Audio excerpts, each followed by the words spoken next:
Hello, welcome. I want to take you through a quick step of how to get set up onto Teams.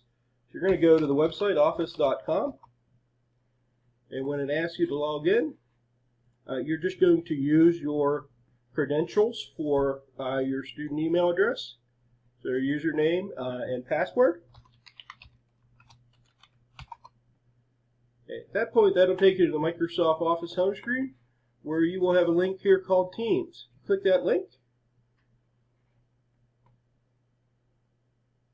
That will open up the Teams app right through your web browser.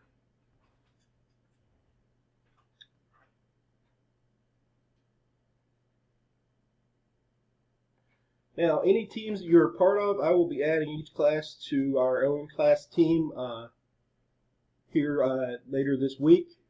Your team will be there. Right now, I just have a sample team here called Test Team.